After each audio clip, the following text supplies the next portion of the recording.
여러분 안녕하십니까? 뉴스투데이 제주입니다.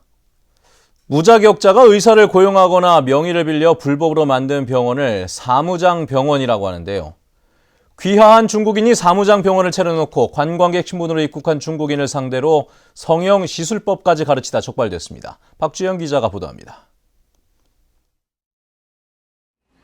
제주 시내 한 성형외과에 중국인 여성 10여 명이 모여 있습니다. 미용 강사들이 눈썹 문신을 그리는 성형 시술법을 가르칩니다. 고무판을 놓고 연습을 하다 얼굴에 직접 시술을 해주기도 합니다. 그러니까 저희가 생각하는 고무판처럼 그렇게 힘들지 않아요. 색소가 있으면 들어가니까. 귀화한 중국인 35살 판모 씨는 지난해 9월 한국인 의사를 내세워 제주시 노영동에 성형외과를 열었습니다. 그런데 메르스 사태로 중국인 손님이 급격히 줄어들자 무허가 성형시술 교습을 시작한 겁니다. 중국인 250명으로부터 한 명에 180만 원씩 교습비를 받았고 의료기기까지 팔아 5억 원을 챙겼습니다. 이들은 자격이 없는 강사가 불법 성형 시술 교육을 하면서도 이처럼 가짜 수료증까지 제작해 제공한 것으로 드러났습니다.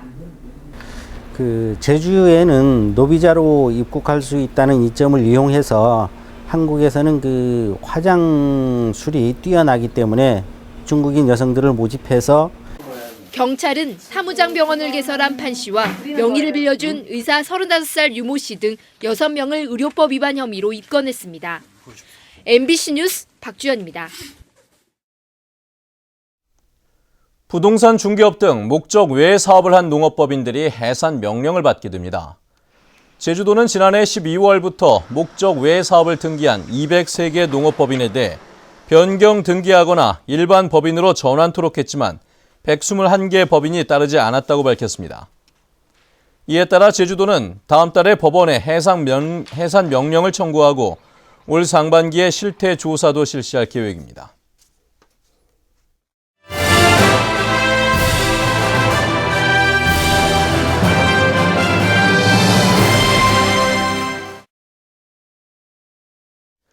(4.13) 총선이 불과 30여일 앞으로 다가왔지만 아직 후보자의 윤곽조차 드러나지 않고 있습니다. 이렇게 여야의 경선 일정이 늦어지면서 정책과 공약은 사라지고 인물 대결조차 어려워질 형편입니다. 김현선 기자의 보도입니다. 한 달여 앞으로 다가온 4.13 총선.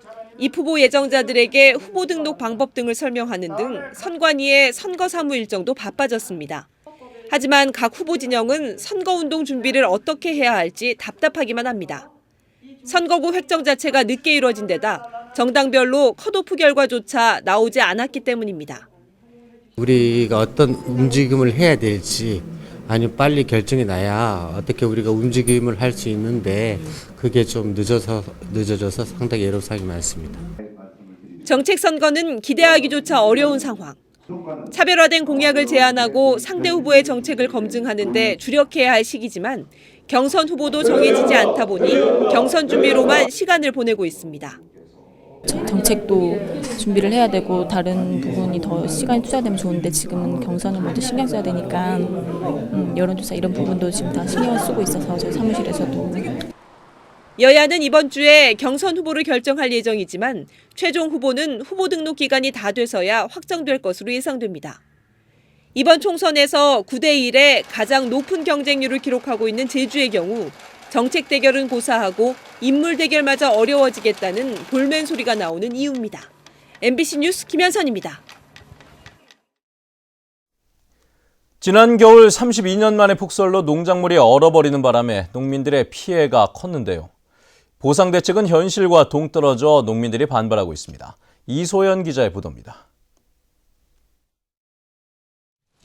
수확이 한창이어야 할 무밭. 한파와 폭설로 얼어버린 무는 새카맣게 변해 성한 것이 없습니다. 재대책법에 따라 피해 농가에 지원되는 대파비는 3.3제곱미터에 500원. 농지 임대료의 4분의 1 수준이고 밭을 갈아엎을 인건비도 충당하기 어렵습니다. 최악의 농작물 냉해 피해가 발생했지만 보상 대책은 현실과 너무 동떨어져 농민들은 막막하기만 합니다. 재보상법이나 농협에서 이게 약 한 700원 정도 평당 700원 정도 보상해 준다는데 탁업비가 부족하고 그 정도는 단가 전혀 안 맞지 않습니다. 전 제주농민 다 죽는다. 제주농업 살려내라. 성난 농민들이 아스팔트 바닥에 썩어버린 물을 내팽겨치며 항의하고 나섰습니다. 월동물을 시장에서 격리하는 차원에서 3.3제곱미터에 2,100원을 지원해 산지에서 폐기해야 한다는 겁니다. 우리가 2,100원이라는 돈은 최저비용입니다. 우리가 농사를 지을 때는 평당 5,000원 정도 들어요. 그러면은 나름대로 자재비용 그거에서 2,100원을 했는데 그러면 어느 정도는 금액을 절충하면서 농민들은 냉해로 2차와 3차 피해가 예상되는 감귤 농가에도 장기 대책을 마련하는 등 현실에 맞는 특단의 대책을 마련하라고 촉구했습니다. MBC 뉴스 이소연입니다. 신제주 인구 밀집 지역 인근에 쓰레기를 태워 전기를 생산하는 열병합발전소가 추진돼 주민들이 반발하고 있는데요. 쓰레기 문제 해결을 위해 필요하다지만 아직은 안전성이 검증되지 않아 논란은 커지고 있습니다. 권혁태 기자가 취재했습니다. 제주시 해안동에 건설을 추진 중인 열병합발전소. 제주도로부터 받은 허가증에는 먼지와 이산화황 등의 오염물질 배출이 연간 502톤까지 허용됩니다. 기준치만 넘어서지 않으면 다이옥신 등 중금속도 배출할 수 있습니다. 하지만 지역 주민과 환경단체들은 오랫동안 오염물질이 누적될 경우 위험하다고 주장합니다. 사람한테 치명적인 어떤 이 중금속이나 다이옥신은 이게 분해가 안 되기 때문에 계속 축적이 됩니다. 그리고 이 발전소를 한번 세우면은 3-10년, 최소한 3-10년 계속 간단 말이에요.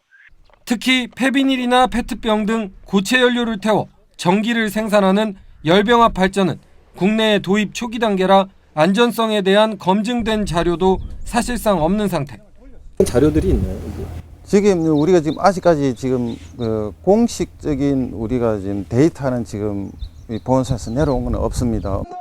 환경부는 충남과 강원 지역의 열병합 발전 환경영향평가에서 오염물질이 많이 배출돼 주거 밀집 지역에는 적합하지 않다는 의견을 냈습니다. 제주도는 오는 2019년까지 동복리에 들어서는 자원순환센터에도 해안동보다 3배 이상 큰 열병합 발전소를 계획하고 있어 논란은 계속될 것으로 보입니다. MBC 뉴스 권혁태입니다. 제주도 개발공사가 탄산수 사업을 본격적으로 추진합니다. 개발공사는 탄산수 사업 추진을 위해 CJ제일제당과 제주탄산수 합작법인을 설립하기로 하고 개발공사는 총괄 관리와 제조, 물류 관리 등을, CJ 측은 유통과 판매를 맡는 방안을 추진 중입니다. 이에 따라 개발공사는 총 자본금의 60%를 출자하는 내용의 제주도 개발공사 다른 법인에 대한 출자 동의안을 오는 16일 개회하는 도의회에 제출할 예정입니다.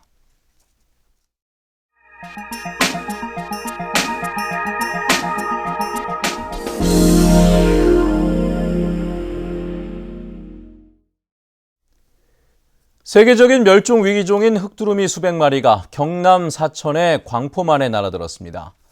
4대강 사업으로 흑두루미의 이동 경로도 바뀌고 있다는데요. MBC 경남 이준석 기자가 보도합니다. 철새무리가 사천 광포만 주변을 비행하다 논위로 내려앉습니다. 머리와 목 부분은 흰색, 몸통은 검은색인 흑두루미입니다. 흑두루미는 지구상의 생존 개체수가 12,3천 마리에 불과한 멸종위기종으로 우리나라 천연 기념물입니다. 광포만에 몇 년 전부터 20-30마리씩 오긴 했지만 300-400마리가 무리지어 찾기는 이번이 처음입니다. 일본에서 월동한 흑두루미가 번식지인 시베리아 부근으로 이동하다 휴식과 먹이 활동을 위해 찾은 걸로 보입니다. 월동지와 번식지를 오가는 그 중간에 휴게소와 같은 그런 중간 기척지가 아주 중요한 부분을 차지하고 있습니다. 낙동강 주변 섭지를 중간 기착지로 이용하던 흑두루미가 4대강 사업 이후 이 동로를 바꾸고 있는 것으로 조류학계는 분석하고 있습니다. 낙동강 달성섭지가 훼손된 이후부터 서해안 쪽에 있는 순천만, 광포만, 천수만을 주로 중간 기착지로 이용하고 있는 상황입니다.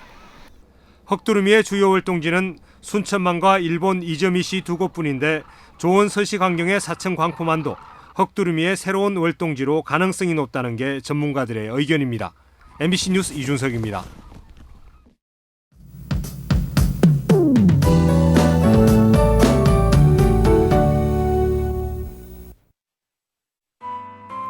네, 출근길 따뜻한 옷차림 하셔야겠습니다. 이 밤사이 기온이 큰 폭으로 떨어지면서 다시 꽃샘추위가 찾아왔는데요. 찬바람이 불면서 실제 거리에서 느끼는 체감 온도는 훨씬 더 낮겠습니다. 한편 현재 내리고 있는 비는 앞으로 5mm가량 더 내리다 오전 내에 대부분 그치겠고요. 한라산 정상 부근에는 약간 눈발이 날리는 곳이 있겠습니다. 내일도 찬바람이 강하게 불면서 평년보다 추운 날씨가 예상되니까요. 환절기 감기 걸리지 않도록 건강관리에 유의하셔야겠습니다. 다음은 자세한 지역별 날씨입니다. 네, 출근길 북부 지역의 기온 어제보다 6도가량 떨어져 있는데요. 낮 기온도 크게 오르지 못하면서 종일 쌀쌀하겠습니다. 서부 지역의 기온은 종일 10도를 밑돌겠고요. 오늘 아침 남부 지역은 평년과 비슷한 기온 보이고 있지만 낮 기온은 평년보다 3도가량 낮겠습니다. 네, 현재 성산의 기온 6도, 구자와 표선의 기온 7도, 낮 기온은 9도에서 10도가 예상됩니다. 산간에는 많은 비와 함께 눈발이 날리는 곳이 있으니까요. 장거리 운전자들은 교통안전에 각별히 유의하셔야겠습니다. 섬적도 비가 내리면서 기온은 종일 8도 내외에 머물겠고요. 풍랑주의보가 내려진 해상에는 물결이 매우 거세게 일겠습니다. 현재 제주와 김해공항에는 비가 오고 있고요. 그 밖의 공항 구름만 많은 모습입니다. 네, 꽃샘추위는 금요일 낮부터 차츰 풀릴 것으로 예상되고요. 일요일 오후에는 비 소식이 있다는 점 참고하셔야겠습니다. 날씨였습니다. 서귀포경찰서는 동거하는 남성을 폭행하고 흉기를 휘둘러 다치게 한 혐의로 52살 신모 씨를 구속했습니다. 신 씨는 지난 6일 새벽 서귀포 시내 한 주택에서 동거남 52살 강모 씨와 말다툼을 벌이다 둔기로 강 씨를 때린 뒤 흉기를 휘둘러 팔을 찌른 혐의를 받고 있습니다. 경찰 조사에서 신 씨는 동거남이 외박을 하고 들어온 것에 화가 났다고 진술했습니다. 서귀포시 강정마을회는 논평을 내고 더불어민주당은 윤종기 전 인천지방경찰청장을 공천에서 제외하고 사과하라고 요구했습니다. 강정마을회는 더불어민주당이 지난 2011년 9월 강정마을 공권력 투입의 현장 책임자인 윤종기 전 청장을 인천 연수을 지역의 전략 공천에 당의 정체성이 의심받게 됐다고 주장했습니다. 제주를 찾는 관광객 가운데 체류 일수는 내국인이 길지만 지출 경비는 외국인이 많은 것으로 나타났습니다. 제주관광공사가 지난해 내 외국인과 크루즈 관광객 6,900여 명을 대상으로 조사한 결과 평균 체류 일수는 내국인이 5.081로 외국인의 4.451보다 길었습니다. 반면 1인당 지출 경비는 외국인이 183만 원으로 내국인의 57만 원보다 3배 이상 많았습니다. 제주관광경찰의 활동 효과가 높은 것으로 나타났습니다. 제주도자치경찰단은 지난달 1일 관광경찰과를 신설한 뒤 한 달간 외국인 무단 횡단과 무자격 관광통역 안내 등 49건을 적발해 지난해 같은 기간보다 단속 실적이 3배 이상 늘었다고 밝혔습니다. 관광경찰은 이달 중순부터 기마경찰과 함께 관광지 주변에서 기초질서 확립 캠페인을 전개할 예정입니다.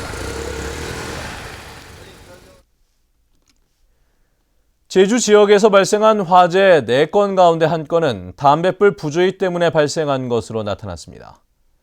제주도 소방안전본부는 최근 3년 동안 발생한 화재 1,057건 가운데 25%인 269건이 담뱃불 취급 부조리로 인한 화재였다고 밝혔습니다. 또 올 들어 발생한 화재 112건 가운데 담뱃불 부조리로 인한 화재가 13건에 이르는 것으로 조사됐습니다. 제주도 내 학교 안전사고가 해마다 늘어나고 있습니다. 제주도 교육청에 따르면 학교 안전사고는 지난 2013년 2,000여 건에서 재작년 2,600여 건, 지난해에는 3,000여 건으로 늘었습니다.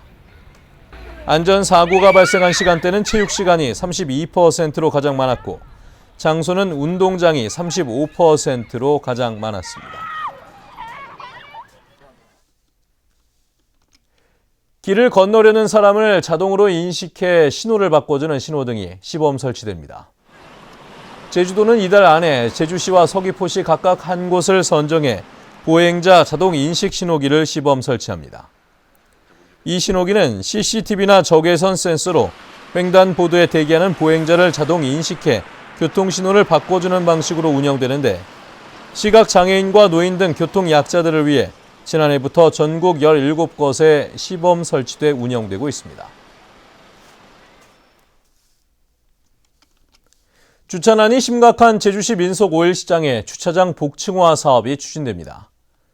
제주시는 예산 105억 원을 들여 민속 5일 시장 주차장을 복층으로 건설하고 소상공인 시장진흥공단이 선정한 공동 마케팅과 상인 역량 강화 사업비 3,500만 원을 지원하기로 했습니다. 또 문화관광형 시장 육성 사업에 선정된 중앙로 상점가와 골목형 시장에 선정된 한림 매일시장 등 4개 전통시장에 시설 개선 사업비 130억 원을 투입할 계획입니다.